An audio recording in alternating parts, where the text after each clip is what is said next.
Hey folks, I'm out here in front of the United Nations. I was reporting on something, asked Sergei Lavrov, the Russian foreign minister, a question, but at the press briefing today at the United Nations, they mentioned that right now in Yemen, there are 7 million people, let me repeat that, 7 million people who are on the brink of famine, meaning that pretty soon they may not have enough food to eat.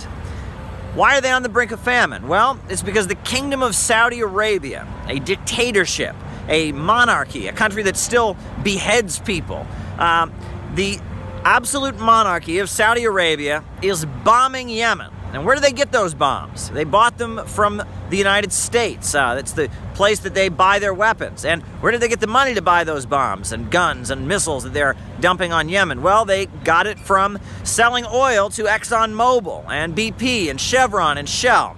You know, what's happening in Yemen right now is a crime. There's an entire country that is being bombed and destroyed. There's a humanitarian crisis going on right now, all being waged so that the big oil companies and the Wall Street weapons manufacturers and the Saudi monarchy can keep their grip on that region. And it should be a moral outrage. People should be outraged about what's happening in Yemen.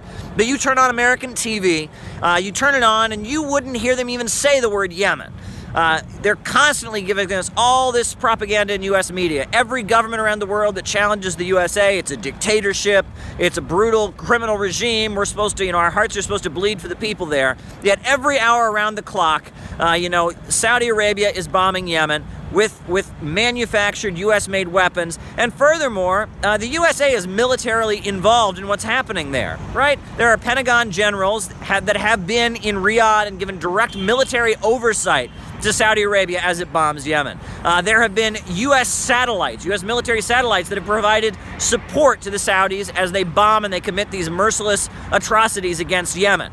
Anytime you hear any U.S. leaders talking about human rights or humanitarian concerns, it's a joke, because they're standing by and they are complicit in the destruction of innocent life in Yemen, all for the purpose of keeping the money in the hands of the Saudi monarchy and in the hands of Wall Street bankers.